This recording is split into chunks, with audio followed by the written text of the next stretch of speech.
बहुत ही प्यारे बच्चों, मेरा नाम है जसकरण सिंह, साइंस मास्टर सरकारी मिडल स्कूल गुरु सर महराज, ਜ਼ਿਲ੍ਹਾ ਬਠਿੰਡਾ। ਬੱਚਿਓ, ਅੱਜ ਮੈਂ ਤੁਹਾਡੇ ਲਈ ਜਮਾਤ 9ਵੀਂ ਦਾ ਸਾਇੰਸ ਵਿਸ਼ੇ ਦਾ ਇੱਕ ਲੈਕਚਰ ਗਤੀ ਲੈ ਕੇ ਹਾਜ਼ਰ ਹੋਇਆ ਹਾਂ। ਆਓ ਬੱਚਿਓ, ਹੁਣ ਅਸੀਂ ਇਹ ਜਾਣਦੇ ਹਾਂ ਕਿ ਇਸ ਲੈਕਚਰ ਦੌਰਾਨ ਅਸੀਂ ਕੀ ਕੁਝ ਪੜ੍ਹਾਂਗੇ ਅਤੇ ਕੀ ਸਿੱਖਾਂਗੇ। ਗਤੀ ਕੀ ਹੁੰਦੀ ਹੈ, ਇਸ ਦੇ ਬਾਰੇ ਅਸੀਂ ਜਾਣਾਂਗੇ। ਗਤੀ ਅਤੇ ਵਿਰਾਮ ਅਵਸਥਾ ਕਿਸ ਨੂੰ ਆਖਦੇ ਹਨ ਅਤੇ ਇਹਨਾਂ ਦਾ ਕੀ ਸੰਬੰਧ ਹੈ। ਦੂਰੀ ਕੀ ਹੁੰਦੀ ਹੈ ਅਤੇ ਵਿਸਥਾਪਨ ਕਿਸ ਨੂੰ ਕਹਿੰਦੇ ਹਨ। ਕਿਸੇ ਸਰਲ ਰੇਖੀ ਗਤੀ ਬਾਰੇ ਜਾਣਕਾਰੀ ਹਾਸਲ ਕਰਾਂਗੇ। ਇਸ ਤੋਂ ਇਲਾਵਾ ਇੱਕ ਸਮਾਨ ਅਤੇ ਅਸਮਾਨ ਗਤੀ ਬਾਰੇ ਵੀ ਜਾਣਕਾਰੀ ਹਾਸਲ ਕਰਾਂਗੇ।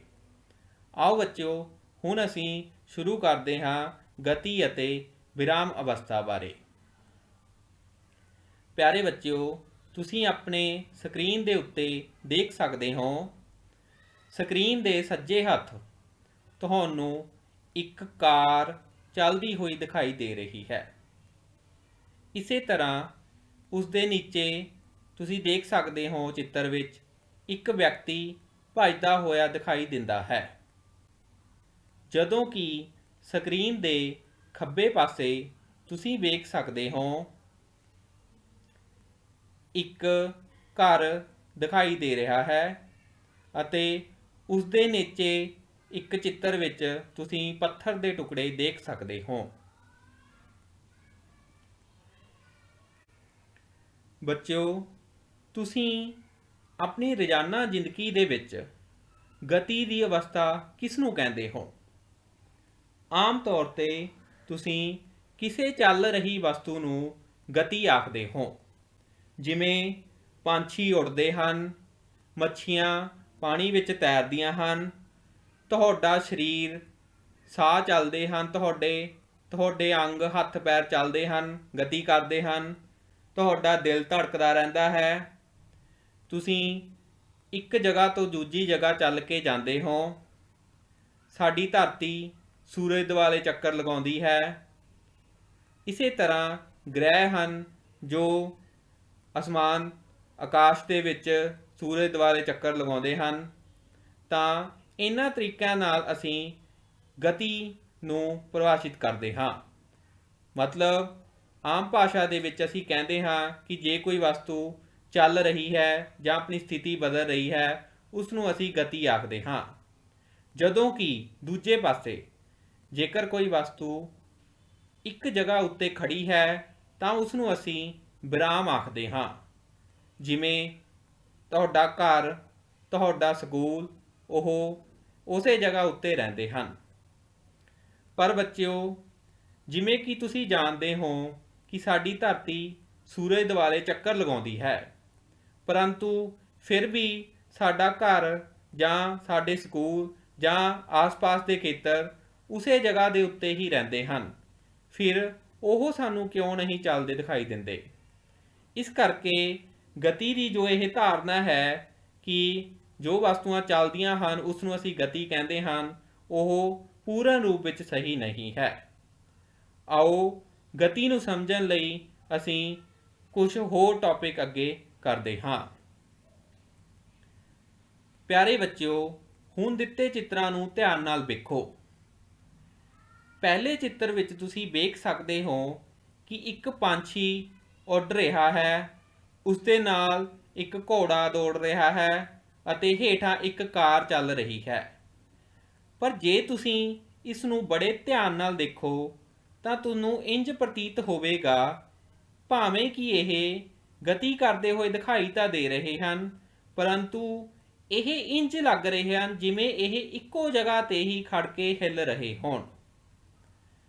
ਜੇਕਰ ਤੁਸੀਂ ਦੂਜੇ ਪਾਸੇ ਨਿਗਾਹ ਮਾਰੋ ਤਾਂ ਤੁਹਾਨੂੰ ਇੱਕ ਕਾਰ ਚੱਲਦੀ ਹੋਈ ਦਿਖਾਈ ਦਿੰਦੀ ਹੈ ਅਤੇ ਉਸ ਦੇ ਹੇਠਾਂ ਚਿੱਤਰ ਵਿੱਚ ਇੱਕ ਵਿਅਕਤੀ ਦੌੜਦਾ ਹੋਇਆ ਦਿਖਾਈ ਦਿੰਦਾ ਹੈ। ਜੇਕਰ ਤੁਸੀਂ ਕਾਰ ਦੇ ਚਿੱਤਰ ਵੱਲ ਦੇਖੋ ਤਾਂ ਤੁਸੀਂ ਕੀ ਦੇਖੋਗੇ। ਇਹ ਕਾਰ ਆਪਣੇ ਆਸ-ਪਾਸ ਜੋ ਦਰਖਤ ਹਨ ਉਹਨਾਂ ਨੂੰ ਪਿੱਛੇ ਛੱਡਦੀ ਹੋਈ ਅੱਗੇ ਵੱਲ ਵੱਧ ਰਹੀ ਦਿਖਾਈ ਪ੍ਰਤੀਤ ਹੁੰਦੀ ਹੈ। ਤੁਸੀਂ ਦੇਖਦੇ ਹੋ ਜਿਵੇਂ ਇਹ ਕਿਤੇ ਰੋੜੇ ਉੱਤੇ ਜੰਪ ਕਰ ਰਹੀ ਹੈ ਜਾਂ ਕਿਸੇ ਖੱਡੇ ਵਿੱਚ ਦੀ ਲੰਘ ਰਹੀ ਹੈ ਤਾਂ ਉਹ ਮੋਸ਼ਨ, ਉਹ ਗਤੀ ਆਪਾਂ ਨੂੰ ਪ੍ਰਤੀਤ ਹੋ ਰਹੀ ਹੈ, ਦਿਖਾਈ ਦੇ ਰਹੀ ਹੈ। ਇਸੇ ਤਰ੍ਹਾਂ ਜਦੋਂ ਤੁਸੀਂ ਨੀਚੇ ਕਿਸੇ ਵਿਅਕਤੀ ਨੂੰ ਦੌੜਦੇ ਹੋਏ ਵੇਖ ਰਹੇ ਹੋ ਤਾਂ ਵੀ ਤੁਸੀਂ ਦੇਖ ਸਕਦੇ ਹੋ ਕਿ ਉਹ ਵਿਅਕਤੀ ਆਪਣੇ ਆਲੇ ਦੁਆਲੇ ਦੇ ਖੇਤਰ ਨੂੰ ਪਿੱਛੇ ਛੱਡਦਾ ਹੋਇਆ ਅੱਗੇ ਨੂੰ ਵਧਦਾ ਹੋਇਆ ਦਿਖਾਈ ਦੇ ਰਿਹਾ ਹੈ। ਤਾਂ ਬੱਚਿਓ, ਇਹਨਾਂ ਦੋਨੇ ਚਿੱਤਰਾਂ ਤੋਂ ਅਸੀਂ ਇਹ ਸਿੱਟਾ ਕੱਢ ਸਕਦੇ ਹਾਂ ਕਿ ਜਦੋਂ ਕੋਈ ਵਸਤੂ ਆਪਣੇ ਆਲੇ ਦੁਆਲੇ ਦੇ ਅਨੁਸਾਰ ਆਪਣੀ ਗਤੀ ਬਦਲਦੀ ਹੈ, ਆਪਣੀ ਸਥਿਤੀ ਬਦਲਦੀ ਹੈ ਤਾਂ ਉਸ ਨੂੰ ਅਸੀਂ ਗਤੀ ਆਖਦੇ ਹਾਂ। ਜਿਵੇਂ ਤੁਸੀਂ ਇਸ ਚਿੱਤਰ ਵਿੱਚ ਬਹੁਤ ਸਪਸ਼ਟ ਵੇਖ ਸਕੋਗੇ। ਪਹਿਲਾਂ ਜੋ ਉੱਪਰ ਕਾਰ ਹੈ ਉਹ ਵੀ ਗਤੀ ਕਰ ਰਹੀ ਹੈ ਤੇ ਜੋ ਨੀਚੇ ਕਾਰ ਹੈ ਉਹ ਵੀ ਗਤੀ ਕਰ ਰਹੀ ਹੈ, ਪਰ ਜੋ ਉੱਪਰ ਵਾਲੀ ਕਾਰ ਹੈ ਜੇਕਰ ਅਸੀਂ ਉਸ ਵੱਲ ਨਿਗਾਹ ਮਾਰੀਏ ਤਾਂ ਸਾਨੂੰ ਉਹ ਇੰਜ ਪ੍ਰਤੀਤ ਹੋ ਰਹੀ ਹੈ ਕਿ ਉਹ ਇੱਕੋ ਜਗ੍ਹਾ ਉੱਤੇ ਹੀ ਖੜੀ ਹਿੱਲ ਰਹੀ ਹੈ। ਪਰੰਤੂ ਜੇ ਤੁਸੀਂ ਦੂਜੇ ਚਿੱਤਰ ਵੱਲ ਨਿਗਾਹ ਮਾਰਦੇ ਹੋ ਤਾਂ ਤੁਸੀਂ ਬੜੇ ਆਸਾਨੀ ਨਾਲ ਦੇਖ ਸਕਦੇ ਹੋ ਕਿ ਇਹ ਕਾਰ ਦਰਖਤਾਂ ਨੂੰ ਪਿੱਛੇ ਛੱਡਦੀ ਹੋਈ ਅੱਗੇ ਵੱਲ ਵੱਧਦੀ ਹੋਈ ਪ੍ਰਤੀਤ ਹੋ ਰਹੀ ਹੈ। ਤਾਂ ਬੱਚਿਓ, ਇਸ ਤੋਂ ਅਸੀਂ ਗਤੀ ਦੀ ਪਰਿਭਾਸ਼ਾ ਤੇ ਇੰਜ ਪਹੁੰਚਦੇ ਹਾਂ ਕਿ ਜਦੋਂ ਕੋਈ ਵਸਤੂ ਸਮਾਂ ਬੀਤਣ ਤੇ ਆਪਣੇ ਆਲੇ ਦੁਆਲੇ ਦੇ ਅਨੁਸਾਰ ਆਪਣੀ ਸਥਿਤੀ ਬਦਲਦੀ ਰਹਿੰਦੀ ਹੈ ਤਾਂ ਉਸ ਵਸਤੂ ਨੂੰ ਅਸੀਂ ਗਤੀ ਵਿੱਚ ਆਖਦੇ ਹਾਂ। ਦਿੱਤੇ ਚਿੱਤਰ ਵਿੱਚ ਧਿਆਨ ਨਾਲ ਵੇਖਣ ਤੇ ਅਸੀਂ ਇਹ ਨੋਟ ਕਰਦੇ ਹਾਂ ਕਿ ਦਰਖਤਾਂ ਅਤੇ ਸੜਕ ਦੇ ਅਨੁਸਾਰ ਕਾਰ ਦੀ ਸਥਿਤੀ ਵਿੱਚ ਬਦਲਾਅ ਆ ਰਿਹਾ ਪ੍ਰਤੀਤ ਹੋ ਰਿਹਾ ਹੈ। ਇਸ ਤਰ੍ਹਾਂ ਸਮਾਂ ਬੀਤਣ ਤੇ ਆਲੇ ਦੁਆਲੇ ਦੇ ਅਨੁਸਾਰ ਜਦੋਂ ਕੋਈ ਵਸਤੂ ਆਪਣੀ ਸਥਿਤੀ ਬਦਲਦੀ ਹੈ ਤਾਂ ਅਸੀਂ ਉਸ ਨੂੰ ਗਤੀ ਵਿੱਚ ਆਖਦੇ ਹਾਂ। ਬੱਚਿਓ, ਇਸੇ ਤਰ੍ਹਾਂ ਹੀ ਆਪਾਂ ਵਿਰਾਮ ਅਵਸਥਾ ਨੂੰ ਪਰਿਭਾਸ਼ਿਤ ਕਰ ਸਕਦੇ ਹਾਂ। ਜਦੋਂ ਕੋਈ ਵਸਤੂ ਸਮਾਂ ਬੀਤਣ ਦੇ ਨਾਲ ਆਪਣੇ ਆਲੇ ਦੁਆਲੇ ਅਨੁਸਾਰ ਆਪਣੀ ਸਥਿਤੀ ਨਾ ਬਦਲੇ ਤਾਂ ਉਸ ਨੂੰ ਅਸੀਂ ਵਿਰਾਮ ਅਵਸਥਾ ਆਖਦੇ ਹਾਂ। ਉਦਾਹਰਨ ਦੇ ਤੌਰ ਤੇ ਤੁਹਾਡਾ ਘਰ, ਤੁਹਾਡਾ ਸਕੂਲ, ਤੁਹਾਡੇ ਆਲੇ ਦੁਆਲੇ ਪਈਆਂ ਕੁਰਸੀਆਂ, ਮੇਜ਼ ਆਦਿ ਤੁਹਾਨੂੰ ਵਿਰਾਮ ਵਿਖਾਈ ਦਿੰਦੇ ਹਨ।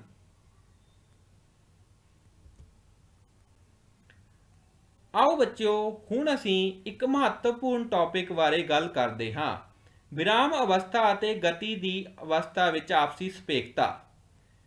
ਇਸ ਦਾ ਅਰਥ ਹੈ ਕਿ ਵਿਰਾਮ ਅਵਸਥਾ ਅਤੇ ਗਤੀ ਦੀ ਅਵਸਥਾ ਦੋਵੇਂ ਇੱਕ ਦੂਜੇ ਨਾਲ ਸਿੱਧਾ ਸੰਬੰਧ ਰੱਖਦੇ ਹਨ। ਇਹ ਇੱਕ ਦੂਜੇ ਦੇ ਰਿਲੇਟਿਵ ਭਾਵ ਸਾਪੇਖ ਹਨ। ਕਿਸੇ ਇੱਕ ਵਿਅਕਤੀ ਲਈ ਕੋਈ ਵਸਤੂ ਗਤੀ ਅਵਸਥਾ ਵਿੱਚ ਪ੍ਰਤੀਤ ਹੋ ਸਕਦੀ ਹੈ ਪਰੰਤੂ ਦੂਜੇ ਨੂੰ ਉਹੀ ਵਸਤੂ ਵਿਰਾਮ ਅਵਸਥਾ ਵਿੱਚ ਪ੍ਰਤੀਤ ਹੋ ਸਕਦੀ ਹੈ। ਇਸ ਨੂੰ ਸਮਝਣ ਲਈ ਅਸੀਂ ਇੱਕ ਉਦਾਹਰਨ ਦਾ ਜ਼ਿਕਰ ਕਰਦੇ ਹਾਂ। ਬੱਚਿਓ, ਜਦੋਂ ਤੁਸੀਂ ਕਦੇ ਕਿਸੇ ਚੱਲਦੀ ਹੋਈ ਬੱਸ ਜਾਂ ਟ੍ਰੇਨ ਵਿੱਚ ਬੈਠਦੇ ਹੋ ਤਾਂ ਚੱਲਦੀ ਹੋਈ ਬੱਸ ਵਿੱਚੋਂ ਬਾਹਰ ਵੱਲ ਨੂੰ ਦੇਖਣ ਤੇ ਤੁਹਾਨੂੰ ਇਹ ਪ੍ਰਤੀਤ ਹੋਵੇਗਾ ਕਿ ਬੱਸ ਅੱਗੇ ਵੱਲ ਨੂੰ ਵਧ ਰਹੀ ਹੈ ਅਤੇ ਸੜਕਾਂ ਦੇ ਕਿਨਾਰੇ ਲੱਗੇ ਹੋਏ ਦਰਖਤ ਪਿੱਛੇ ਵੱਲ ਨੂੰ ਜਾਂਦੇ ਹੋਏ ਪ੍ਰਤੀਤ ਹੁੰਦੇ ਹਨ। ਪਰੰਤੂ ਜੇਕਰ ਤੁਸੀਂ ਬੱਸ ਦੇ ਵਿੱਚ ਬੈਠੇ ਹੋਏ ਆਪਣੇ ਨਾਲ ਦੇ ਹੋਰ ਸਾਥੀਆਂ ਨੂੰ, ਯਾਤਰੀਆਂ ਨੂੰ ਵੇਖੋਗੇ ਤਾਂ ਤੁਹਾਨੂੰ ਉਹ ਯਾਤਰੀ ਵਿਰਾਮ ਅਵਸਥਾ ਵਿੱਚ ਪ੍ਰਤੀਤ ਹੁੰਦੇ ਨਜ਼ਰ ਆਉਣਗੇ। ਇਸੇ ਤਰ੍ਹਾਂ ਜੇਕਰ ਬੱਸ ਦੇ ਬਾਹਰੋਂ ਕੋਈ ਵਿਅਕਤੀ ਤੁਹਾਨੂੰ ਵੇਖਦਾ ਹੈ ਤਾਂ ਉਸ ਵਿਅਕਤੀ ਨੂੰ ਇਹ ਪ੍ਰਤੀਤ ਹੋਵੇਗਾ ਕਿ ਇਹ ਬੱਸ ਅੱਗੇ ਵੱਲ ਨੂੰ ਗਤੀ ਕਰ ਰਹੀ ਹੈ। ਪਰੰਤੂ ਜਦੋਂ ਉਹ ਬੱਸ ਦੇ ਬਾਹਰੋਂ ਉਹਨਾਂ ਸੜਕ ਕਿਨਾਰੇ ਲੱਗੇ ਦਰਖਤਾਂ ਨੂੰ ਵੇਖੇਗਾ ਤਾਂ ਉਸ ਨੂੰ ਉਹ ਦਰਖਤ ਇੱਕ ਜਗ੍ਹਾ ਤੇ ਖੜੇ ਦਿਖਾਈ ਦਿੰਦੇ ਹਨ। ਇਸ ਨੂੰ ਅਸੀਂ ਕਹਿ ਸਕਦੇ ਹਾਂ ਕਿ ਵਿਰਾਮ ਅਵਸਥਾ ਅਤੇ ਗਤੀ ਦੀ ਅਵਸਥਾ ਇੱਕ ਦੂਜੇ ਦੇ ਸੰਪੇਖ ਹੁੰਦੇ ਹਨ। ਬੱਚਿਓ, ਆਪਾਂ ਇੱਕ ਹੋਰ ਉਦਾਹਰਨ ਬਾਰੇ ਵੀ ਗੱਲ ਕਰਦੇ ਹਾਂ। ਜਿਵੇਂ ਮੈਂ ਤੁਹਾਨੂੰ ਪਹਿਲਾਂ ਦੱਸਿਆ ਸੀ, ਅਸੀਂ ਜਾਣਦੇ ਹਾਂ ਕਿ ਸਾਡੀ ਧਰਤੀ ਸੂਰਜ ਦੇ ਦੁਆਲੇ ਚੱਕਰ ਲਗਾਉਂਦੀ ਹੈ, ਪਰੰਤੂ ਫਿਰ ਵੀ ਜੋ ਸਾਡੇ ਘਰ ਹਨ, ਸਾਡੇ ਸਕੂਲ ਹਨ, ਉਹ ਇੱਕੋ ਥਾਂ ਉੱਤੇ ਵਿਰਾਮ ਹਨ, ਉਹ ਗਤੀ ਕਰਦੇ ਹੋਏ ਨਹੀਂ ਪ੍ਰਤੀਤ ਹੁੰਦੇ। ਬੱਚਿਓ, ਕਿਉਂਕਿ ਅਸੀਂ ਧਰਤੀ ਦੇ ਉੱਤੇ ਰਹਿ ਕੇ ਇਹਨਾਂ ਚੀਜ਼ਾਂ ਨੂੰ ਦੇਖਦੇ ਹਾਂ ਤਾਂ ਇਹ ਸਾਨੂੰ ਵਿਰਾਮ ਅਵਸਥਾ ਵਿੱਚ ਦਿਖਾਈ ਦਿੰਦੀਆਂ ਹਨ। ਪਰੰਤੂ ਆਪਣੇ ਮਨ ਵਿੱਚ ਸੋਚੋ, ਜੇਕਰ ਤੁਸੀਂ ਧਰਤੀ ਤੋਂ ਬਾਹਰ ਚਲੇ ਜਾਓ, ਧਰਤੀ ਤੋਂ ਬਾਹਰ ਜਾਣ ਤੇ, ਧਰਤੀ ਤੋਂ ਬਾਹਰ ਨਿਕਲ ਜਾਣ ਤੇ ਜਦੋਂ ਤੁਸੀਂ ਉਸ ਨੂੰ ਦੇਖੋਗੇ ਤਾਂ ਤੁਹਾਨੂੰ ਧਰਤੀ ਸੂਰਜ ਦੁਆਲੇ ਚੱਕਰ ਲਗਾਉਂਦੀ ਹੋਈ, ਗਤੀ ਕਰਦੀ ਹੋਈ ਦਿਖਾਈ ਦੇਵੇਗੀ। ਇਸ ਤਰ੍ਹਾਂ ਅਸੀਂ ਇਹ ਕਹਿ ਸਕਦੇ ਹਾਂ ਕਿ ਵਿਰਾਮ ਅਵਸਥਾ ਅਤੇ ਗਤੀ ਦੀ ਅਵਸਥਾ ਇੱਕ ਦੂਜੇ ਦੇ ਸੰਪੇਖ ਹੁੰਦੇ ਹਨ। ਆਓ ਬੱਚਿਓ, ਹੁਣ ਅਸੀਂ ਦੂਰੀ ਅਤੇ ਵਿਸਥਾਪਨ ਬਾਰੇ ਜਾਣਕਾਰੀ ਹਾਸਲ ਕਰਦੇ ਹਾਂ। ਬੱਚਿਓ, ਤੁਸੀਂ ਕਿਸੇ ਵਿਅਕਤੀ ਨੂੰ ਜਦੋਂ ਕਿਸੇ ਸਥਾਨ ਬਾਰੇ ਦੱਸਣਾ ਹੁੰਦਾ ਹੈ ਤਾਂ ਤੁਸੀਂ ਉਸ ਨੂੰ ਕੁਝ ਦੂਰੀ ਦੇ ਰਾਹੀਂ ਉਸ ਸਥਾਨ ਬਾਰੇ ਦੱਸਦੇ ਹੋ। ਬੱਚਿਓ, ਮੰਨ ਲਓ ਅਸੀਂ ਕਹਿੰਦੇ ਹਾਂ ਕਿ ਤੁਹਾਡਾ ਸਕੂਲ 2 ਕਿਲੋਮੀਟਰ ਤੇ ਹੈ, ਤਾਂ ਇਸ 2 ਕਿਲੋਮੀਟਰ ਦਾ ਕੀ ਮਤਲਬ ਹੈ? ਕਿ ਇਹ ਤੁਹਾਡੇ ਘਰ ਤੋਂ 2 ਕਿਲੋਮੀਟਰ ਤੇ ਹੈ, ਜਾਂ ਇਹ ਤੁਹਾਡੇ ਕਿਸੇ ਮਿੱਤਰ ਦੇ ਘਰ ਤੋਂ 2 ਕਿਲੋਮੀਟਰ ਦੂਰ ਤੇ ਹੈ? ਇਸ ਤਰ੍ਹਾਂ ਸਾਨੂੰ ਇੱਕ ਪੁਆਇੰਟ ਨਿਸ਼ਚਿਤ ਕਰਨਾ ਪੈਂਦਾ ਹੈ ਜਿਸ ਤੋਂ ਅਸੀਂ ਕਿਸੇ ਦੂਰੀ ਨੂੰ ਦਰਸਾਉਂਦੇ ਹਾਂ। ਭਾਵ ਅਸੀਂ ਇਹ ਕਹਿ ਸਕਦੇ ਹਾਂ ਕਿ ਤੁਹਾਡਾ ਸਕੂਲ ਤੁਹਾਡੇ ਘਰ ਤੋਂ 2 ਕਿਲੋਮੀਟਰ ਦੂਰ ਤੇ ਹੈ ਅਤੇ ਮੇਰੇ ਘਰ ਤੋਂ ਇਹ 3 ਕਿਲੋਮੀਟਰ ਦੂਰੀ ਤੇ ਹੈ। ਹੁਣ ਦੂਰੀ ਕੀ ਹੁੰਦੀ ਹੈ? ਕਿਸੇ ਵਸਤੂ ਦੁਆਰਾ ਇੱਕ ਬਿੰਦੂ ਤੋਂ ਦੂਜੇ ਬਿੰਦੂ ਤੱਕ ਪਹੁੰਚਣ ਲਈ ਕੁੱਲ ਤੈਅ ਕੀਤਾ ਗਿਆ ਰਸਤਾ ਦੂਰੀ ਕਹਾਉਂਦਾ ਹੈ। ਬੱਚਿਓ, ਤੁਹਾਡੀ ਸਕਰੀਨ ਦੇ ਉੱਤੇ ਤੁਸੀਂ ਇੱਕ ਚਿੱਤਰ ਨੂੰ ਵੇਖ ਸਕਦੇ ਹੋ। ਇਸ ਚਿੱਤਰ ਵਿੱਚ A ਪੁਆਇੰਟ ਦੇ ਉੱਤੇ ਤੁਹਾਡਾ ਘਰ ਹੈ ਅਤੇ B ਪੁਆਇੰਟ ਦੇ ਉੱਤੇ ਤੁਹਾਡਾ ਸਕੂਲ ਹੈ। ਤੁਸੀਂ ਲਾਲ ਰੰਗ ਦੇ ਵਿੱਚ ਜੋ ਇੱਕ ਰਸਤਾ ਦਿਖਾਇਆ ਹੋਇਆ ਹੈ, A ਤੋਂ ਜਾਂਦਾ ਹੋਇਆ C ਦੇ ਥਰੂ B ਤੱਕ ਪਹੁੰਚਦਾ ਹੈ, ਭਾਵ ACB ਇੱਕ ਰਸਤਾ ਜੋ ਸਕੂਲ ਨੂੰ ਜਾਂਦਾ ਹੈ। ਇਸੇ ਤਰ੍ਹਾਂ ਨੀਲੇ ਰੰਗ ਦੇ ਵਿੱਚ ਜੋ ਰਸਤਾ ਦਿਖਾਇਆ ਹੈ, A ਤੋਂ ਸ਼ੁਰੂ ਹੁੰਦਾ ਹੋਇਆ E ਕੋਲ ਦੀ ਲੰਘਦਾ ਹੋਇਆ B ਤੱਕ ਪਹੁੰਚਦਾ ਹੈ। ਇਸੇ ਤਰ੍ਹਾਂ ਹਰੇ ਰੰਗ ਦੇ ਵਿੱਚ ਤੁਸੀਂ ਇੱਕ ਰਸਤਾ ਦੇਖ ਸਕਦੇ ਹੋ ਜੋ A ਤੋਂ ਜਾਂਦਾ ਹੋਇਆ D ਵਿੱਚ ਦੀ ਲੰਘ ਕੇ B ਤੱਕ ਪਹੁੰਚਦਾ ਹੈ। ਤਾਂ ਬੱਚਿਓ, ਇਸ ਤੁਹਾਡੇ ਘਰ ਤੋਂ ਤੁਹਾਡੇ ਸਕੂਲ ਤੱਕ ਪਹੁੰਚਣ ਦੇ ਇਹ 3 ਰਸਤੇ ਹਨ। ਬੱਚਿਓ, A ਤੋਂ ਲੈ ਕੇ C ਵਿੱਚ ਦੀ ਜਾਂਦਾ ਹੋਇਆ ਅਤੇ B ਤੱਕ ਪਹੁੰਚਣ ਵਾਲਾ ਰਸਤਾ ਇਹ ਇੱਕ ਦੂਰੀ ਨੂੰ ਦਰਸਾਉਂਦਾ ਹੈ। ਇਸੇ ਤਰ੍ਹਾਂ A ਤੋਂ ਲੈ ਕੇ E ਤੱਕ ਜਾਂਦਾ ਹੋਇਆ ਅਤੇ B ਤੱਕ ਪਹੁੰਚਣ ਵਾਲਾ ਰਸਤਾ ਵੀ ਇੱਕ ਦੂਰੀ ਨੂੰ ਦਰਸਾਉਂਦਾ ਹੈ। ਇਸੇ ਤਰ੍ਹਾਂ A ਤੋਂ ਲੈ ਕੇ B ਤੱਕ ਜਾਂਦਾ ਹੋਇਆ ਰਸਤਾ ਜੋ D ਵਿੱਚੋਂ ਲੰਘਦਾ ਹੈ ਉਹ ਵੀ ਇੱਕ ਦੂਰੀ ਹੈ। ਪਰੰਤੂ ਜੇਕਰ ਤੁਸੀਂ A ਤੋਂ ਲੈ ਕੇ B ਤੱਕ ਪਹੁੰਚਣਾ ਹੋਵੇ ਤਾਂ ਘੱਟੋ ਘੱਟ ਜੋ ਸਭ ਤੋਂ ਛੋਟੀ ਦੂਰੀ ਹੈ ਉਹ ਹੈ D ਵਿੱਚ ਦੀ ਲੰਘਣ ਵਾਲਾ ਰਸਤਾ ADB। ਤਾਂ ਬੱਚਿਓ, ਇਸ ਤਰ੍ਹਾਂ ਵਸਤੂ ਦੀ ਪਹਿਲੀ ਅਤੇ ਅੰਤਿਮ ਸਥਿਤੀ ਦੇ ਵਿਚਕਾਰ ਛੋਟੀ ਤੋਂ ਛੋਟੀ ਮਾਪੀ ਗਈ ਦੂਰੀ ਨੂੰ ਵਸਤੂ ਦਾ ਵਿਸਥਾਪਨ ਕਹਿੰਦੇ ਹਨ। ਭਾਵ ਤੁਹਾਡੇ ਘਰ ਤੋਂ ਲੈ ਕੇ ਤੁਹਾਡੇ ਸਕੂਲ ਤੱਕ ਜਾਣ ਵਾਲੇ ਬਹੁਤ ਸਾਰੇ ਰਸਤੇ ਹੋਣਗੇ, ਪਰ ਉਹਨਾਂ ਵਿੱਚ ਸਭ ਤੋਂ ਘੱਟ ਦੂਰੀ ਵਾਲਾ ਸਭ ਤੋਂ ਛੋਟੀ ਜੋ ਦੂਰੀ ਆਪਾਂ ਮਾਪ ਸਕਦੇ ਹਾਂ ਉਸ ਨੂੰ ਵਿਸਥਾਪਨ ਕਿਹਾ ਜਾਂਦਾ ਹੈ। ਆਓ ਬੱਚਿਓ, ਦੂਰੀ ਅਤੇ ਵਿਸਥਾਪਨ ਨੂੰ ਜਾਣਨ ਲਈ ਅਸੀਂ ਅਗਲੇ ਟੌਪਿਕ ਤੇ ਪਹੁੰਚਦੇ ਹਾਂ। ਸਰਲ ਰੇਖੀ ਗਤੀ। ਬੱਚਿਓ, ਤੁਸੀਂ ਹੇਠਾਂ ਚਿੱਤਰ ਵਿੱਚ ਦੇਖ ਸਕਦੇ ਹੋ ਆਪਾਂ ਇੱਕ ਸੰਖਿਆ ਰੇਖਾ ਖਿੱਚੀ ਹੋਈ ਹੈ। ਇਸ ਸੰਖਿਆ ਰੇਖਾ ਉੱਤੇ ਕਿਲੋਮੀਟਰਾਂ ਦੇ ਵਿੱਚ ਦੂਰੀਆਂ ਦਰਸਾਈਆਂ ਗਈਆਂ ਹਨ। 0 5 10 15 इस तरह 60 किलोमीटर तक। एक वस्तु सरल रेखी पथ ते चल रही है। वस्तु अपनी गति बिंदु O तो शुरू करती है, फिर यह A, B ਅਤੇ C ਵੱਖ-ਵੱਖ ਸਮੇਂ ਅੰਤਰਾਲਾਂ ਤੇ ਵਸਤੂ ਪਹੁੰਚਦੀ ਹੈ। ਵਸਤੂ O ਤੋਂ ਚੱਲ ਕੇ C ਤੇ, C ਤੋਂ B ਤੇ ਅਤੇ B ਤੋਂ A ਤੇ ਪਹੁੰਚਦੀ ਹੈ। ਇਸ ਤੋਂ ਬਾਅਦ ਇਹ ਉਸੇ ਰਸਤੇ ਤੇ ਮੁੜਦੀ ਹੈ, ਫਿਰ B ਤੇ ਅਤੇ B ਤੋਂ C ਤੇ ਅਤੇ C ਤੋਂ ਵਾਪਸ O ਤੇ ਪਹੁੰਚ ਜਾਂਦੀ ਹੈ। ਤਾਂ ਬੱਚਿਓ ਆਪਣੇ ਕੋਲ ਕੀ ਸਥਿਤੀ ਦਿੱਤੀ ਹੈ ਕਿ ਵਸਤੂ O ਤੋਂ ਚੱਲਦੀ ਹੈ, ਪਹਿਲਾਂ C ਤੇ ਪਹੁੰਚਦੀ ਹੈ, ਫਿਰ B ਤੇ ਪਹੁੰਚਦੀ ਹੈ, ਫਿਰ A ਤੇ ਪਹੁੰਚਦੀ ਹੈ। A ਤੋਂ ਵਾਪਸੀ ਵੱਲ ਨੂੰ B ਤੇ ਪਹੁੰਚਦੀ ਹੈ, B ਤੋਂ C ਤੇ ਪਹੁੰਚਦੀ ਹੈ ਤੇ C ਤੋਂ ਵਾਪਸ O ਤੇ ਪਹੁੰਚਦੀ ਹੈ। ਆਓ ਹੁਣ ਇਹਨਾਂ ਸਥਿਤੀਆਂ ਬਾਰੇ ਆਪਾਂ ਵਿਸਥਾਰਪੂਰਵਕ ਗੱਲ ਕਰਦੇ ਹਾਂ। ਪਹਿਲੀ ਸਥਿਤੀ, ਜਦੋਂ ਵਸਤੂ O ਤੋਂ ਚੱਲ ਕੇ A ਤੱਕ ਪਹੁੰਚੀ ਤਾਂ ਬੱਚਿਓ O ਤੋਂ ਲੈ ਕੇ A ਤੱਕ ਵਸਤੂ ਨੇ ਕਿੰਨੀ ਦੂਰੀ ਤੈਅ ਕੀਤੀ? ਉਹ ਬਰਾਬਰ ਹੋਵੇਗੀ OA ਦੇ। ਤਾਂ ਉਹ ਕਿੰਨੀ ਹੋਵੇਗੀ ਆਪਣੇ ਕੋਲੇ 60 ਕਿਲੋਮੀਟਰ। ਤਾਂ ਆਪਣੀ ਦੂਰੀ ਵੀ 60 ਕਿਲੋਮੀਟਰ ਹੈ ਅਤੇ O ਤੋਂ A ਤੱਕ ਜੋ ਕੁੱਲ ਘੱਟੋ ਘੱਟ ਦੂਰੀ ਹੈ ਉਹ ਆਪਣਾ ਵਿਸਥਾਪਨ ਉਹ ਵੀ ਕਿੰਨਾ ਹੈ? 60 ਕਿਲੋਮੀਟਰ।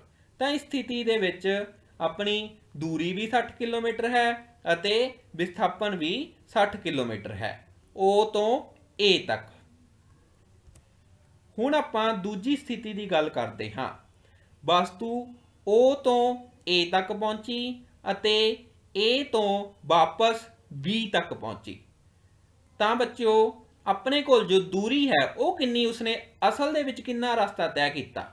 ਤਾਂ ਵਸਤੂ ਪਹਿਲਾਂ O ਤੋਂ A ਤੱਕ ਗਈ ਅਤੇ ਫਿਰ A ਤੋਂ B ਤੱਕ। ਤਾਂ ਆਪਣੀ ਦੂਰੀ ਕਿੰਨੀ ਹੋਈ? OA ਜੋੜ AB।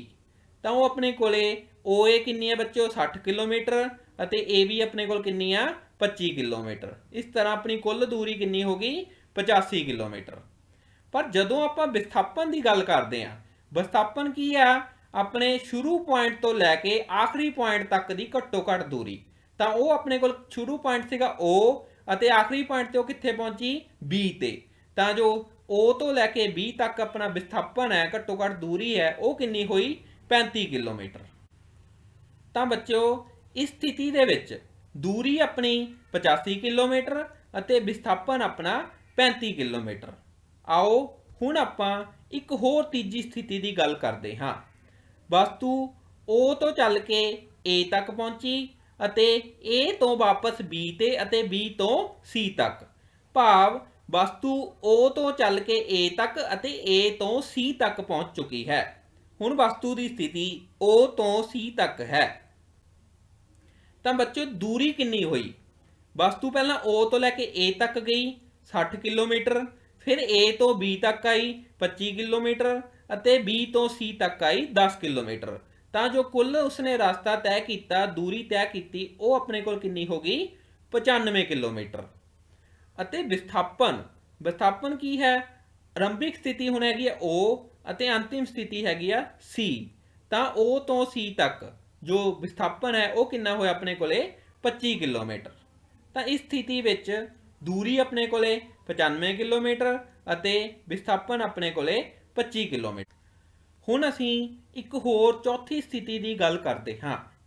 ਵਸਤੂ O ਤੋਂ ਚੱਲ ਕੇ A ਤੱਕ ਪਹੁੰਚੀ ਅਤੇ A ਤੋਂ ਵਾਪਸ O ਤੱਕ ਪਹੁੰਚੀ। ਤਾਂ ਉਸਨੇ ਕੁੱਲ ਕਿੰਨੀ ਦੂਰੀ ਤੈਅ ਕੀਤੀ? ਜੋ ਕਿ O ਤੋਂ A OA 60 ਕਿਲੋਮੀਟਰ ਅਤੇ A ਤੋਂ O ਵਾਪਸ 60 ਕਿਲੋਮੀਟਰ, ਭਾਵ ਕੁੱਲ 120 ਕਿਲੋਮੀਟਰ ਦੂਰੀ। ਪਰ ਜਦੋਂ ਆਪਾਂ ਵਿਸਥਾਪਨ ਦੀ ਗੱਲ ਕਰਦੇ ਹਾਂ ਤਾਂ ਵਸਤੂ O ਤੋਂ ਚੱਲੀ ਸੀ ਅਤੇ ਵਾਪਸ ਵੀ ਕਿੱਥੇ ਪਹੁੰਚੀ? O ਤੇ ਹੀ ਪਹੁੰਚੀ। ਭਾਵ ਉਸਦੀ ਆਰੰਭਿਕ ਸਥਿਤੀ ਵੀ O ਹੈ ਅਤੇ ਅੰਤਿਮ ਸਥਿਤੀ ਵੀ O ਹੈ। ਤਾਂ ਇਸ ਸਥਿਤੀ ਦੇ ਵਿੱਚ ਵਿਸਥਾਪਨ ਕਿੰਨਾ ਹੋਇਆ ਉਸਦਾ? 0। ਤਾਂ ਬੱਚਿਓ ਆਪਾਂ ਇੱਥੇ ਕੀ ਵੇਖਿਆ ਕਿ ਜਦੋਂ ਵਸਤੂ ਘੁੰਮ ਕੇ ਵਾਪਸ ਉਸੇ ਜਗ੍ਹਾ ਤੇ ਪਹੁੰਚ ਗਈ ਤਾਂ ਉਸ ਸਮੇਂ ਆਪਣੇ ਕੋਲੇ ਵਿਸਥਾਪਨ ਕਿੰਨਾ ਹੋਇਆ? 0। ਤਾਂ ਬੱਚਿਓ ਆਪਾਂ ਕੀ ਵੇਖਿਆ ਚਾਰੇ ਸਥਿਤੀਆਂ ਦੇ ਵਿੱਚ? ਪਹਿਲੀ ਸਥਿਤੀ ਕੀ ਸੀ? O ਤੋਂ ਲੈ ਕੇ A ਤੱਕ। ਤਾਂ ਉਸ ਸਮੇਂ ਦੂਰੀ ਕਿੰਨੀ ਸੀਗੀ? 60 ਕਿਲੋਮੀਟਰ ਅਤੇ ਵਿਸਥਾਪਨ ਕਿੰਨਾ ਸੀ 60 ਕਿਲੋਮੀਟਰ। ਇਸ ਤੋਂ ਅਸੀਂ ਕੀ ਸਿੱਟੇ ਤੇ ਪਹੁੰਚਦੇ ਹਾਂ ਕਿ ਵਿਸਥਾਪਨ ਦੂਰੀ ਦੇ ਬਰਾਬਰ ਹੈ। ਦੂਜੀ ਸਥਿਤੀ O ਤੋਂ A ਤੱਕ ਅਤੇ ਵਾਪਸ A ਤੋਂ B ਤੱਕ। ਇਸ ਸਥਿਤੀ ਦੇ ਵਿੱਚ ਦੂਰੀ ਕਿੰਨੀ ਸੀ ਆਪਣੇ ਕੋਲੇ 85 ਕਿਲੋਮੀਟਰ ਅਤੇ ਵਿਸਥਾਪਨ ਕਿੰਨਾ ਸੀ ਆਪਣੇ ਕੋਲੇ 35 ਕਿਲੋਮੀਟਰ। ਤਾਂ ਇੱਥੇ ਅਸੀਂ ਕੀ ਸਿੱਟੇ ਤੇ ਪਹੁੰਚਦੇ ਹਾਂ ਕਿ ਵਿਸਥਾਪਨ ਦੂਰੀ ਤੋਂ ਘੱਟ ਹੈ। ਤੀਜੀ ਸਥਿਤੀ ਦੇ ਵਿੱਚ O ਤੋਂ A ਤੱਕ ਅਤੇ ਵਾਪਸ A ਤੋਂ B ਅਤੇ B ਤੋਂ C ਤੱਕ। ਇਸ ਤਰ੍ਹਾਂ O ਤੋਂ A ਅਤੇ A ਤੋਂ C। ਤਾਂ ਦੂਰੀ ਆਪਣੇ ਕੋਲੇ 95 ਕਿਲੋਮੀਟਰ ਅਤੇ ਵਿਸਥਾਪਨ ਆਪਣੇ ਕੋਲੇ 25 ਕਿਲੋਮੀਟਰ, ਭਾਵ ਵਿਸਥਾਪਨ ਦੂਰੀ ਤੋਂ ਘੱਟ। ਅਤੇ ਚੌਥੀ ਸਥਿਤੀ ਕੀ ਸੀ O ਤੋਂ ਲੈ ਕੇ A ਤੱਕ ਅਤੇ ਵਾਪਸ A ਤੋਂ O ਤੱਕ। ਤਾਂ ਆਪਣੇ ਕੋਲ ਦੂਰੀ ਕਿੰਨੀ ਸੀ 120 ਕਿਲੋਮੀਟਰ ਅਤੇ ਵਿਸਥਾਪਨ ਕਿੰਨਾ ਸੀ ਆਪਣੇ ਕੋਲੇ 0। ਤਾਂ ਇਸ ਤੋਂ ਅਸੀਂ ਇਹ ਸਥਿਤੀ ਤੇ ਪਹੁੰਚਦੇ ਹਾਂ ਕਿ ਜੇਕਰ ਕੋਈ ਵਸਤੂ ਕਿਸੇ ਸਥਾਨ ਤੋਂ ਚੱਲ ਕੇ ਵਾਪਸ ਉਸੇ ਸਥਾਨ ਤੇ ਮੁੜ ਪਹੁੰਚਦੀ ਹੈ ਤਾਂ ਵਿਸਥਾਪਨ 0 ਹੁੰਦਾ ਹੈ। ਤਾਂ ਬੱਚਿਓ ਮੰਨ ਲਓ ਤੁਹਾਡੇ ਘਰ ਤੋਂ ਤੁਹਾਡਾ ਸਕੂਲ 1 ਕਿਲੋਮੀਟਰ ਹੈ। ਜੇਕਰ ਤੁਸੀਂ ਸਵੇਰੇ ਜਾਣ ਲੱਗੇ 1 ਕਿਲੋਮੀਟਰ ਗਏ ਅਤੇ ਵਾਪਸ 1 ਕਿਲੋਮੀਟਰ ਘਰ ਆਏ ਤਾਂ ਸਕੂਲ ਤੋਂ ਜੋ ਘਰ ਤੋਂ ਤੁਸੀਂ ਸਕੂਲ ਗਏ ਅਤੇ ਸਕੂਲ ਤੋਂ ਘਰ ਵਾਪਸ ਆਏ ਤਾਂ ਕੁੱਲ ਤੈਅ ਕੀਤੀ ਗਈ ਦੂਰੀ ਤੁਹਾਡੀ 2 ਕਿਲੋਮੀਟਰ ਹੈ, ਪਰ ਤੁਹਾਡਾ ਜੋ ਵਿਸਥਾਪਨ ਹੈ ਉਹ ਕਿੰਨਾ ਹੈ 0, ਕਿਉਂਕਿ ਤੁਸੀਂ ਘਰੋਂ ਹੀ ਗਏ ਸੀ ਅਤੇ ਘਰ ਹੀ ਵਾਪਸ ਆ ਗਏ। ਤਾਂ ਜੇਕਰ ਕੋਈ ਵਸਤੂ ਕਿਸੇ ਬਿੰਦੂ ਤੋਂ ਚੱਲ ਕੇ ਵਾਪਸ ਉਸੇ ਬਿੰਦੂ ਤੇ ਪਹੁੰਚਦੀ ਹੈ ਤਾਂ ਵਿਸਥਾਪਨ ਆਪਣੇ ਕੋਲੇ ਕਿੰਨਾ ਹੋ ਸਕਦਾ ਹੈ 0 ਹੁੰਦਾ ਹੈ। ਆਓ ਬੱਚਿਓ ਹੁਣ ਅਸੀਂ ਇੱਕ ਸਮਾਨ ਗਤੀ ਅਤੇ ਅਸਮਾਨ ਗਤੀ ਬਾਰੇ ਪੜ੍ਹਦੇ ਹਾਂ। ਇੱਕ ਸਮਾਨ ਗਤੀ ਯੂਨੀਫਾਰਮ ਮੋਸ਼ਨ। ਇੱਕ ਸਮਾਨ ਦਾ ਅਰਥ ਹੈ ਬਰਾਬਰ। ਜਦੋਂ ਕੋਈ ਵਸਤੂ ਬਰਾਬਰ ਸਮੇਂ ਅੰਤਰਾਲ ਵਿੱਚ ਬਰਾਬਰ ਦੂਰੀ ਤੈਅ ਕਰਦੀ ਹੈ ਤਾਂ ਉਸ ਦੀ ਗਤੀ ਨੂੰ ਅਸੀਂ ਇੱਕ ਸਮਾਨ ਗਤੀ ਕਹਿੰਦੇ ਹਾਂ। ਇਸ ਦਾ ਕੀ ਅਰਥ ਹੈ ਬੱਚੋ ਕਿ ਜਦੋਂ ਇੱਕੋ ਜਿਹੇ ਸਮੇਂ ਅੰਤਰਾਲ ਦੇ ਵਿੱਚ ਕੋਈ ਵਸਤੂ ਇੱਕੋ ਜਿਹੀ ਬਰਾਬਰ ਦੂਰੀ ਤੈਅ ਕਰੇ ਤਾਂ ਉਸ ਗਤੀ ਨੂੰ ਅਸੀਂ ਇੱਕ ਸਮਾਨ ਗਤੀ ਕਹਿੰਦੇ ਹਾਂ। ਇਸ ਤਰ੍ਹਾਂ ਦੀ ਗਤੀ ਵਿੱਚ ਸਮਾਂ ਅੰਤਰਾਲ ਬਹੁਤ ਛੋਟੇ ਹੋਣੇ ਚਾਹੀਦੇ ਹਨ। ਬੱਚਿਓ ਆਮ ਤੌਰ ਤੇ ਰੋਜ਼ਾਨਾ ਜ਼ਿੰਦਗੀ ਦੇ ਵਿੱਚ ਇੱਕ ਸਮਾਨ ਗਤੀ ਨਾਲ ਵਹੀਕਲ ਚਲਾਉਣੇ ਬਹੁਤ ਮੁਸ਼ਕਿਲ ਹੁੰਦੇ ਹਨ। ਬੱਚਿਓ ਚਿੱਤਰ ਵਿੱਚ ਤੁਸੀਂ ਵੇਖੋ, ਤੁਹਾਨੂੰ ਇੱਕ ਉਦਾਹਰਨ ਦਿੱਤੀ ਗਈ ਹੈ। ਆਪਾਂ ਨੂੰ ਵੱਖ-ਵੱਖ ਸਮਾਂ ਦੇ ਉੱਤੇ ਵਸਤੂ ਦੁਆਰਾ ਤੈਅ ਕੀਤੀ ਗਈ ਦੂਰੀ ਜੋ ਕਿ ਮੀਟਰਾਂ ਵਿੱਚ ਹੈ ਉਹ ਦਰਸਾਈ ਗਈ ਹੈ। 9:30 ਵਜੇ ਵਸਤੂ ਨੇ ਕਿੰਨੀ ਦੂਰੀ ਤੈਅ ਕੀਤੀ ਸੀ 10 ਮੀਟਰ। 9:45 ਤੱਕ ਕੁੱਲ ਕਿੰਨੀ ਹੋ ਗਈ 20 ਮੀਟਰ। 10 ਵਜੇ 30 ਮੀਟਰ। ਇਸੇ ਤਰ੍ਹਾਂ 10:15 ਤੇ 40 ਮੀਟਰ। ਤੁਸੀਂ ਕੀ ਦੇਖੋ ਕਿ ਸਮੇਂ ਅੰਤਰਾਲ ਦੇ ਵਿੱਚ 15-15 ਮਿੰਟ ਦਾ ਫਰਕ ਪੈ ਰਿਹਾ ਹੈ। 9:30 ਤੋਂ 9:45 15 ਮਿੰਟ, 9:45 ਤੋਂ 10 ਇਹ ਵੀ 15 ਮਿੰਟ। ਇਸ ਤਰ੍ਹਾਂ 15 ਮਿੰਟ ਦੇ ਅੰਤਰਾਲ ਦੇ ਵਿੱਚ ਜੋ ਵਸਤੂ ਨੇ ਦੂਰੀ ਤੈਅ ਕੀਤੀ ਹੈ ਉਸ ਵਿੱਚ ਫਰਕ ਵੀ ਕਿੰਨਾ ਹੈ। ਪਹਿਲਾਂ 10 ਸੀ, ਫਿਰ ਕਿੰਨਾ ਹੋਇਆ 20 ਮੀਟਰ, 20 ਤੋਂ ਕਿੰਨਾ ਹੋਇਆ 30 ਮੀਟਰ, 30 ਤੋਂ ਕਿੰਨਾ ਹੋਇਆ 40 ਮੀਟਰ। ਤਾਂ ਅਸੀਂ ਕੀ ਵੇਖ ਰਹੇ ਹਾਂ ਕਿ 15 ਮਿੰਟ ਦੇ ਸਮਾਂ ਅੰਤਰਾਲ ਦੇ ਵਿੱਚ ਵਸਤੂ ਦੁਆਰਾ 10 ਮੀਟਰ ਦੀ ਕੁੱਲ ਦੂਰੀ ਜੋ ਤੈਅ ਕੀਤੀ ਜਾ ਰਹੀ ਹੈ। ਇਸ ਤਰ੍ਹਾਂ ਬਰਾਬਰ ਸਮੇਂ ਅੰਤਰਾਲ ਦੇ ਵਿੱਚ ਬਰਾਬਰ ਦੂਰੀ ਤੈਅ ਹੋ ਰਹੀ ਹੈ। ਇਸ ਨੂੰ ਅਸੀਂ ਇੱਕ ਸਮਾਨ ਗਤੀ ਕਹਿੰਦੇ ਹਾਂ। ਜਿਵੇਂ ਤੁਸੀਂ ਦੇਖੋ 10:45 ਤੇ ਵਸਤੂ ਨੇ 60 ਮੀਟਰ ਦੂਰੀ ਤੈਅ ਕੀਤੀ ਅਤੇ 11 ਵਜੇ 70 ਮੀਟਰ। ਤਾਂ ਇੱਥੇ ਵੀ ਤੁਸੀਂ ਦੇਖੋ ਕਿ 15 ਮਿੰਟ ਦੇ ਫਰਕ ਦੇ ਵਿੱਚ 10 ਮੀਟਰ ਦੀ ਕੁੱਲ ਦੂਰੀ ਤੈਅ ਕੀਤੀ। ਤਾਂ ਤੁਸੀਂ ਇੱਥੇ ਹਰੇਕ ਦੋ ਸਮਾਂ ਅੰਤਰਾਲ ਵਿੱਚ ਵੇਖ ਸਕਦੇ ਹੋ ਕਿ ਬਰਾਬਰ ਸਮਾਂ ਅੰਤਰਾਲ ਦੇ ਵਿੱਚ ਬਰਾਬਰ ਦੂਰੀ ਤੈਅ ਹੋ ਰਹੀ ਹੈ। ਇਹ ਇੱਕ ਸਮਾਨ ਗਤੀ ਹੈ। ਹੁਣ ਆਪਾਂ ਗੱਲ ਕਰਦੇ ਹਾਂ ਅਸਮਾਨ ਗਤੀ ਬਾਰੇ। ਜਦੋਂ ਕੋਈ ਵਸਤੂ ਬਰਾਬਰ ਸਮੇਂ ਅੰਤਰਾਲ ਵਿੱਚ ਬਰਾਬਰ ਦੂਰੀ ਤੈਅ ਨਾ ਕਰੇ, ਭਾਵ ਅਸਮਾਨ ਦੂਰੀ ਤੈਅ ਕਰੇ, ਤਾਂ ਉਸ ਗਤੀ ਨੂੰ ਅਸੀਂ ਅਸਮਾਨ ਗਤੀ ਕਹਿੰਦੇ ਹਾਂ। ਅਸੀਂ ਰੋਜ਼ਾਨਾ ਜੀਵਨ ਵਿੱਚ ਜਦੋਂ ਭੀੜ ਵਾਲੀ ਸੜਕ ਤੇ ਆਪਣੀ ਕੋਈ ਕਾਰ ਚਲਾ ਰਹੇ ਹਾਂ ਜਾਂ ਪਾਰਕ ਵਿੱਚ ਕੋਈ ਵਿਅਕਤੀ ਦੌੜ ਰਿਹਾ ਹੈ ਤਾਂ ਉਸ ਸਮੇਂ ਦੌਰਾਨ ਅਸੀਂ ਅਸਮਾਨ ਗਤੀ ਰਾਹ ਵਿੱਚ ਚੱਲ ਰਹੇ ਹੁੰਦੇ ਹਾਂ। ਚਿੱਤਰ ਵਿੱਚ ਦੇਖੋ, 9:30 ਵਜੇ ਵਿਅਕਤੀ ਨੇ 12 ਮੀਟਰ ਦੂਰੀ ਤੈਅ ਕੀਤੀ ਅਤੇ 9:45 ਤੇ 19 ਮੀਟਰ ਅਤੇ 10 ਵਜੇ 23 ਮੀਟਰ। ਤਾਂ 9:30 ਤੋਂ 9:45 ਤੱਕ 15 ਮਿੰਟ ਦੇ ਸਮੇਂ ਦੌਰਾਨ ਵਿਅਕਤੀ ਨੇ 12 ਤੋਂ 19 ਮੀਟਰ ਭਾਵ 7 ਮੀਟਰ ਦੀ ਦੂਰੀ ਤੈਅ ਕੀਤੀ। ਇਸੇ ਤਰ੍ਹਾਂ 9:45 ਤੋਂ 10 ਵਜੇ ਤੱਕ 15 ਮਿੰਟ ਦੌਰਾਨ 19 ਤੋਂ 23 4 ਮੀਟਰ। ਤਾਂ ਤੁਸੀਂ ਇੱਥੇ ਵੇਖੋ ਕਿ ਹਰੇਕ 15 ਮਿੰਟ ਦੇ ਫਰਕ ਵਿੱਚ ਵਸਤੂ ਦੁਆਰਾ ਤੈਅ ਕੀਤੀ ਗਈ ਦੂਰੀ ਵੱਖ-ਵੱਖ ਹੈ। ਪਹਿਲਾਂ 12 ਤੋਂ 19 7 ਦਾ ਫਰਕ, ਫਿਰ 19 ਤੋਂ 23 4 ਦਾ ਫਰਕ, 23 ਤੋਂ 35 12 ਦਾ ਫਰਕ, ਪਰੰਤੂ ਦੂਜੇ ਪਾਸੇ ਸਮਾਂ ਹਮੇਸ਼ਾ 15-15 ਮਿੰਟ ਦੇ ਫਰਕ ਨਾਲ ਬਦਲ ਰਿਹਾ ਹੈ। ਤਾਂ ਅਸੀਂ ਇੱਥੇ ਦੇਖ ਸਕਦੇ ਹਾਂ ਕਿ ਬਰਾਬਰ ਸਮੇਂ ਅੰਤਰਾਲ ਦੇ ਵਿੱਚ ਬਰਾਬਰ ਦੂਰੀ ਤੈਅ ਨਹੀਂ ਕੀਤੀ ਜਾ ਰਹੀ, ਤਾਂ ਇਸ ਨੂੰ ਅਸੀਂ ਅਸਮਾਨ ਗਤੀ ਆਖਦੇ ਹਾਂ। ਸੋ ਬੱਚਿਓ, ਅੱਜ ਆਪਾਂ ਹੁਣ ਤੱਕ ਕੀ ਸਿੱਖ ਲਿਆ ਹੈ? ਸਭ ਤੋਂ ਪਹਿਲਾਂ ਅਸੀਂ ਗਤੀ ਅਤੇ ਵਿਰਾਮ ਅਵਸਥਾ ਦੀਆਂ ਉਦਾਹਰਨਾਂ ਕੀਤੀਆਂ। ਅਸੀਂ ਜਾਣਿਆ ਕਿ ਗਤੀ ਕੀ ਹੁੰਦੀ ਹੈ, ਵਿਰਾਮ ਅਵਸਥਾ ਕੀ ਹੁੰਦੀ ਹੈ। ਫਿਰ ਅਸੀਂ ਜਾਣਿਆ ਕਿ ਗਤੀ ਅਤੇ ਵਿਰਾਮ ਅਵਸਥਾ ਇੱਕ ਦੂਜੇ ਦੇ ਸੰਪੇਖ ਹੁੰਦੇ ਹਨ। ਕਿਸੇ ਵਿਅਕਤੀ ਨੂੰ ਕੋਈ ਵਸਤੂ ਗਤੀ ਵਿੱਚ ਲੱਗਦੀ ਹੈ ਤਾਂ ਦੂਜੇ ਨੂੰ ਉਹ ਵਸਤੂ ਵਿਰਾਮ ਅਵਸਥਾ ਵਿੱਚ ਲੱਗੇਗੀ। ਫਿਰ ਅਸੀਂ ਦੂਰੀ ਅਤੇ ਵਿਸਥਾਪਨ ਬਾਰੇ ਵਿਸਥਾਰ ਪੂਰਵਕ ਜਾਣਿਆ। ਫਿਰ ਅਸੀਂ ਸਲ ਰੇਖੀ ਗਤੀ ਦੀਆਂ ਵੱਖ-ਵੱਖ ਸਥਿਤੀਆਂ ਦੌਰਾਨ ਇਹ ਜਾਣਿਆ ਕਿ ਜੋ ਵਿਸਥਾਪਨ ਹੈ ਉਹ ਦੂਰੀ ਦੇ ਬਰਾਬਰ ਹੋ ਸਕਦਾ ਹੈ, ਦੂਰੀ ਤੋਂ ਘੱਟ ਹੋ ਸਕਦਾ ਹੈ ਜਾਂ ਫਿਰ 0 ਵੀ ਹੋ ਸਕਦਾ ਹੈ। ਫਿਰ ਅਸੀਂ ਇੱਕ ਸਮਾਨ ਗਤੀ ਅਤੇ ਅਸਮਾਨ ਗਤੀ ਬਾਰੇ ਜਾਣਕਾਰੀ ਹਾਸਲ ਕੀਤੀ। ਸੋ ਪਿਆਰੇ ਬੱਚਿਓ, ਮੈਨੂੰ ਉਮੀਦ ਹੈ ਕਿ ਅੱਜ ਆਪਾਂ ਇਸ ਚੈਪਟਰ ਦੇ ਵਿੱਚ ਜੋ ਟੌਪਿਕ ਗਤੀ ਅਤੇ ਵਿਰਾਮ ਅਵਸਥਾ ਨਾਲ ਸੰਬੰਧਿਤ ਸਨ ਉਹ ਆਪਾਂ ਡਿਸਕਸ ਕਰ ਲਏ ਹਨ। ਮੈਨੂੰ ਉਮੀਦ ਹੈ ਕਿ ਤੁਹਾਨੂੰ ਇਹ ਟੌਪਿਕ ਚੰਗੀ ਤਰ੍ਹਾਂ ਸਮਝ ਆ ਗਏ ਹੋਣਗੇ।